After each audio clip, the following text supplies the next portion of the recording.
BJP media நிறுவனம் வணக்கம். நான் உங்கள் சேகர்.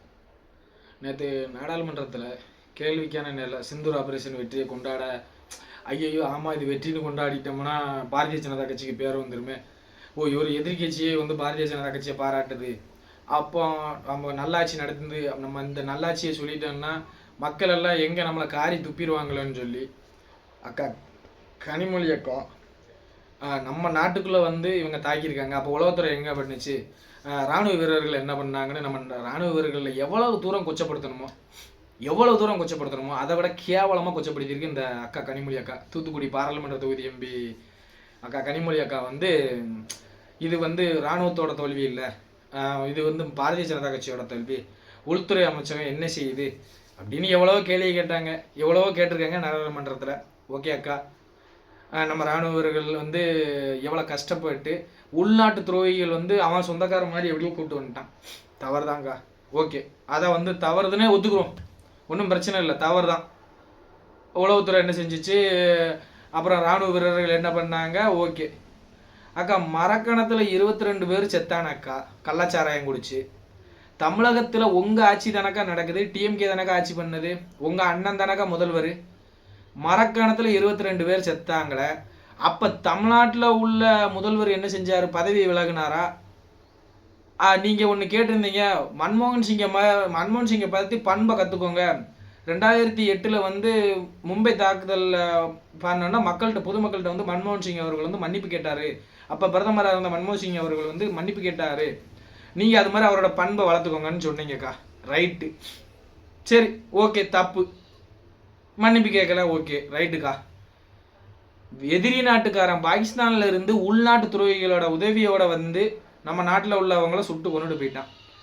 ஆனால் ஒரு உண்மையான அரசாங்கம் ஐயோ அமெரிக்கா காப்பாற்றுங்கன்னு கதறாமல் எவன் பேச்சையும் கேட்காம பதிலுக்கு பதில் அடித்து இனி எங்களை தொட்ட என் எல்லைக்குள்ள வரணும்னு நினச்சேன்னா மித்த நாட்டுகளுக்கு சேர்த்து பதிலடி கொடுத்த நாங்கள் பண்ணினது தப்புன்னா, எங்கள் பிரதமர் பண்ணது தப்புன்னா, அக்கா மரக்கணத்தில் 22 பேர் செத்தாங்க.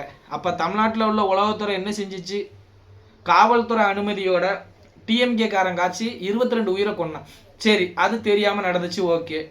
கள்ளக்குறிச்சியில் 69 பேர் செத்தான், 300க்கும் மேற்பட்டவர் இன்னும் கைகால் ஊனப்பட்டு அடுத்தவங்களோட உதவியோட வாழ்ந்துக்கிட்டு இருக்கிறாங்க. எத்தனையோ குடும்பங்கள் அவங்க பொண்டாட்டி பிள்ளைங்க இருந்து அந்த பிள்ளைங்க மட்டும் அனாதை மாதிரி இருந்து அனாதையாக இருக்குதுங்க. அப்போ நீங்கள் பதவி 69 + ஒரு 22 ஒரு அதே அந்த கள்ளக்குறிச்சியில் வேறு யாரோ கள்ளச்சாராயம் காய்ச்சிட்டாங்கன்னு ஒரு இன்ஜினியரிங் மாணவர் போய் கேட்டதுக்கு அவரை வெட்டி கொண்டு, அப்போ அக்கா 22 + ஒரு 69 + ஒரு 1 அக்கா எத்தனை பேருக்கா? இத்தனை பேரோட சாவுக்கு என்னக்கா உங்களோட நீதி? அப்போ நீங்கள்லாம் வெளியே தலை காட்டலாமாக்கா? வெக்கம் இல்லாமல் ஒரு நாடாளுமன்றத்தில் போய் நீங்கள் இது உங்களோட தோல்வி, உங்கள் உளவுத்துறை என்ன ஆச்சுன்னு சொன்னீங்களாக்கா. உள்நாட்டு துரோகிகளால் தான் அவங்க சடனாக வந்துட்டானுங்க நம்மளோட. அதுவும் அங்கே டூரிஸ்டே கிடையாது, க்ளோஸ் பண்ணி வச்சுருக்குறாங்க. இராணுவத்துக்கே தெரியாமல் அங்கே இருக்கிற கவர்மெண்ட் ஓப்பன் பண்ணி விட்டுட்டாங்க. இது அங்கே உள்ள காஷ்மீரில் உள்ள கவர்மெண்ட் உங்களோட கூட்டணி கட்சியோட முதல்வர் செஞ்ச தவறுக்காது, நீங்கள் அதை கேட்கணும். இராணுவம் இதை செய்யக்கூடாதுன்னு சொல்லியிருக்குது, அவங்களுக்கே தெரியாமல் இவங்க பண்ணி இந்த மாதிரி ஒரு நீங்கள்லாம் நீங்கள் எல்லாமே கூட்டு தான். ஆனால் மரக்கணத்தில் 22 கள்ளச்சாராயம் காய்ச்சறது உங்கள் லோக்கலில் உள்ள எல்லா டிஎம்கே காரனுக்கும் தெரியும். டிஎம்கே காரனோட கைக்கூலி தான் காவல்துறை. அவங்களோட கை கோர்த்துக்கிட்டு 22 அப்புறாணி உயிர்களை அந்த குடிச்சே செத்தாங்க, கள்ளச்சாராயம் குடிச்சு செத்தாங்க. அது 22 பேரோட குடும்பத்தை பார்த்தீங்களா நீங்கள்? சரி, ஒரு தடவை அறியாமல் தவறு நடந்துருச்சு, அடுத்தது தமிழ்நாடு முழுக்க நீ ஒரு இடத்துல கள்ளச்சாராய நடந்தாலும் சரி, அங்கே உள்ள போலீஸ் எல்லாரையும் தூக்கிடுவேன், இரும்பு கரம் கொண்டு அடக்கியிருந்தா கள்ளக்குறிச்சியில் 69 பேர் செத்துருப்பானா?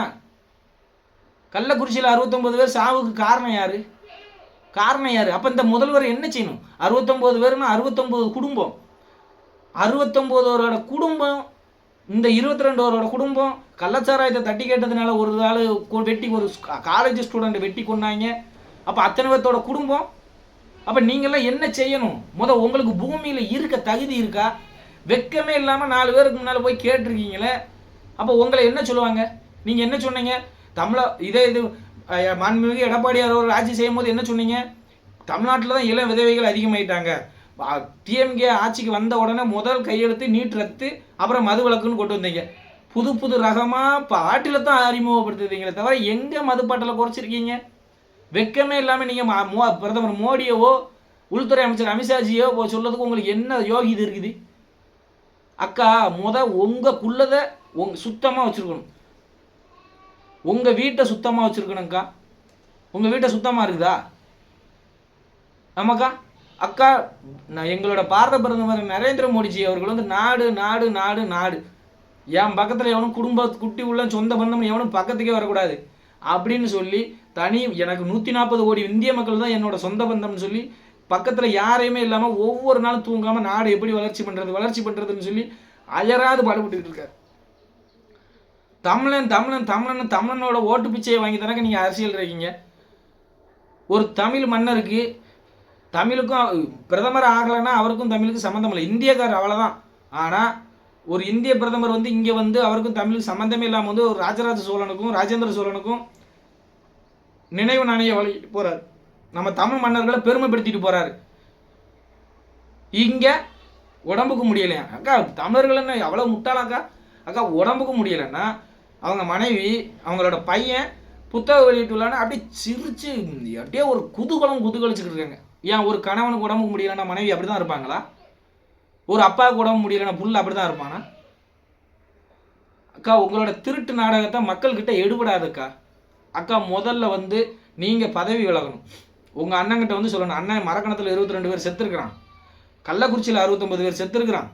உங்களுக்கு வந்து எந்த தகுதியும் தராதரமும் ஆட்சி பண்ணுறதுக்கு வந்து எந்த தகுதியும் தராதரமும் கிடையாது.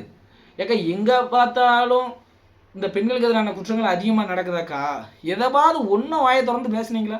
ஏதாச்சும் ஏதாவது ஒன்றை சொல்லுங்கக்கா. நீங்கள் தான் என்ன சொல்லுவீங்க? பெரியார் சாதியை ஒழிச்சிட்டாரு, பெரியார் மட்டும் இல்லைன்னா அப்படி நடந்திருக்கும், பெரியார் மட்டும் இல்லைன்னா இப்படி நடந்திருக்கும். அக்கா, டெய்லி ஜாதி கொடுமை நடக்குதுக்கா. டெய்லி ஜாதி கொடுமை நடக்குது. அது யார் ஆட்சி இல்லைன்னா எந்த ஆட்சிலையும் இல்லாத அளவுக்கு டிஎம்கே ஆட்சியில் தாங்க நடக்குது. வேறு எங்கேயுமே நடக்கலை. ஒரு மாதத்துக்கு முன்னால் ஒரு முஸ்லீம் பெண்ணை கல்யாணம் பண்ணிட்டாங்க. முஸ்லீம் பெண்ணும் ஒரு தேவேந்திரோட வள சமூகம் இளைஞரும் கல்யாணம் பண்ணிக்கிட்டாங்கன்னு வந்து காதலியோட வீட்டிலேயே அடிச்சு கொண்டு தூக்கில் மாட்டிட்டாங்கக்கா. உங்கள் அரசாங்கம் என்னக்கா பண்ணுச்சு? அன்னைக்கே சரியான ஒரு தீர்வு கொடுத்துருந்தா இன்னைக்கு கவின்கிற சகோதரர் வந்து இப்படி இது பண்ணியிருப்பாங்களா?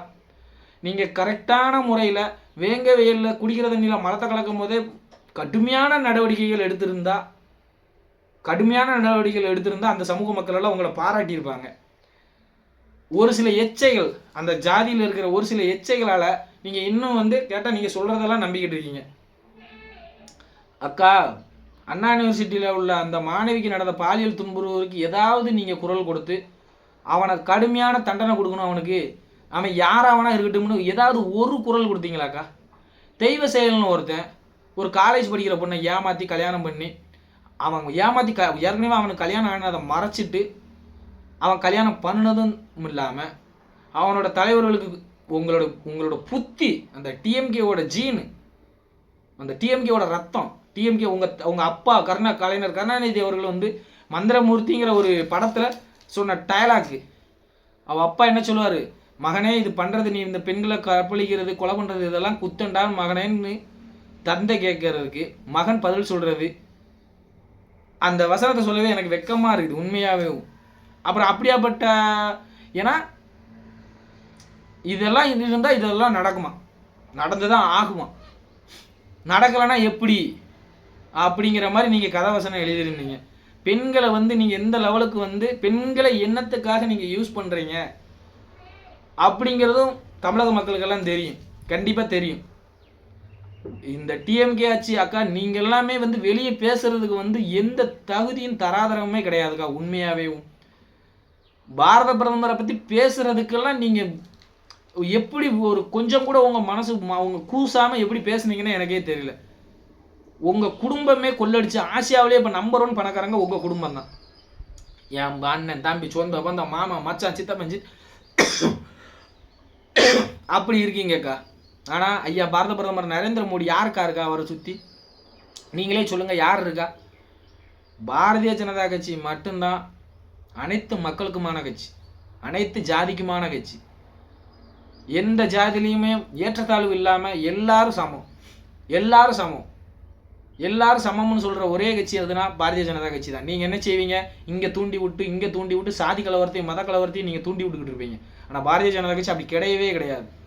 மதவாத கட்சின்னா அது டிஎம்கே கட்சி மட்டும்தான், பாரதிய ஜனதா கட்சி கிடையாது.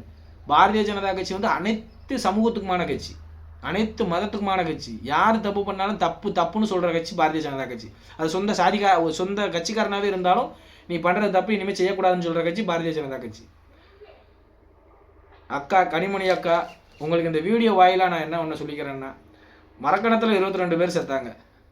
நீங்கள் உங்களோட அரசியல் அனுபவம் வந்து ரொம்ப வருஷம், எந்த ஆட்சியிலையுமே இந்த மாதிரி கொத்தா இந்த கலாச்சார மரணம் நடந்ததே இல்லை. அப்போ ஒரு உள்நாட்டு துறைகளால் அதை ஒரு இராணுவம் வந்து ஃபேன் பண்ணி வச்சிருக்கிறத அந்த காஷ்மீர் கவர்மெண்ட் வந்து இராணுவத்துக்கே தெரியாமல் ஓப்பன் பண்ணி விட்டதுனால விளைவு தான் அந்த உள்நாட்டு துறைகள், உள்நாட்டு தீவிரவாதிகளால் தான் அந்த சம்பவம் நடந்துச்சு. அது உலகத்துக்கே தெரியும், குறிப்பாக நம்ம இந்திய மக்களுக்கு எல்லாத்துக்குமே தெரியும். ஆனால் நீங்கள் குற்றம் சாட்டணும், வேறு வழியே இல்லை. ஏன்னா பிஜேபி மேலே, பாரதிய ஜனதா கட்சி தலைவர்கள் மேலேயோ மோடி மேலேயோ என்ன உங்களால் குத்தம்? ஏதாவது ஒரு சின்ன 2 டேம் முடிஞ்சு 3ஆம் டேம் ஆட்சி நடத்தி பண்ணிக்கிட்டு இருக்கோம், எந்த அமைச்சர்கள் மேலேயாவது ஒரு சின்ன ஊழல் குற்றச்சாட்டு உங்களால் சொல்ல முடியுமா? ஏதாவது சின்ன குற்றச்சாட்டு, வேறு வழி இல்லை. எனத்தையாவது பேசணுமேனு பேசுறீங்க. அப்போ நீங்கள் தமிழ்நாட்டில் நடக்கிற கொடுமையெல்லாம், ஜாதி கொடுமையாகட்டும், பெண்களுக்கு எதிரான குற்றங்களாகட்டும், போதைப் பொருள் கிராமந்தோறும் இத்தனை வருஷத்துக்கு இல்லாமல் கிராமந்தோறும் அந்த பேரே வாயில வர மாட்டேங்குது. அந்த மாதிரி போதைப் பொருள் எல்லாம் உங்கள் ஆட்சியில் தான் நடக்குது. நீங்கள்லாம் அப்போ வெளியவே வரக்கூடாது, உங்கள் முகத்திலே முழிக்கக்கூடாது. உங்கள் முகத்தில் முழிச்சாலும் முதல் விளங்காது. அந்த மாதிரி ஆட்சி நடத்திக்கிட்டு நீங்கள் எங்கள் பாரதிய ஜனதா கட்சியை பற்றியும் எங்கள் தலைவர்களை பற்றியும் பதவி விலகணும். மு.க. ஸ்டாலினை பதவி விலகுனது மட்டும் இல்லாமல் தீகார் சிறையில் போட்டு 4 சுவத்துக்குள்ளே போட்டு அடைக்கணும். வீர சாவர்கர் எப்படி அந்தமான் சிறையில் போட்டு ஒரு 2-3 வருஷமாக ஒரு வெளிச்சம் கூட படாமல் இருட்டு சிறைக்கு சாலிகளை போட்டாங்களோ அது மாதிரி போடணும் இவர் பண்ணுற தப்புக்கு. அவ்வளோ தப்பு டிஎம்கே ஆட்சியே நடக்குது. அமைச்சர்கள் எல்லாரும் கொல்ல. என் அன்பு தமிழ் சொந்தங்களே, இன்னும் ஒரு டேம் 2026 தெரிஞ்சோ தெரியாமலோ கூட இந்த டிஎம்கே ஆட்சிக்கு வந்துருச்சுன்னா, நம்ம தமிழ்நாடு 1960 எப்படி பீகார் உத்தரப்பிரதேசம் இருந்துச்சோ அதே மாதிரி கண்டிப்பாக மாறும். எந்த பெண் பிள்ளைகளும் வீட்டை விட்டு வெளியே வர முடியாது. நம்ம எனி டைம் நம்ம பெண் பிள்ளைகளை பாதுகாத்துக்கிட்டே வீட்டுக்கிட்டே இருக்கணும். ஏன்னா இந்த டிஎம்கேக்காரன் வந்து என்ன செய்வான்? போலீஸோட வருவான். போலீஸோட வந்து தைரியமாக தப்பு பண்ணிட்டு நம்ம மேலே எஃப்ஐஆர் போட்டு கூட்டு போயிடுவாங்க போலீஸ்காரன். அந்த மாதிரி ஒரு சூழ்நிலை வரக்கூடாதுன்னா வருகிற 2026 சட்டமன்ற தேர்தலில் பாரதிய ஜனதா கட்சியும் அதன் கூட்டணி கட்சிகளையும் நீங்கள் ஆதரிக்கணும்னு உங்களை பணிவன்போடு வேண்டி விரும்பி கேட்டுக்கொள்கிறேன். நன்றி, வணக்கம். பாரத் மாதா கி ஜெய்.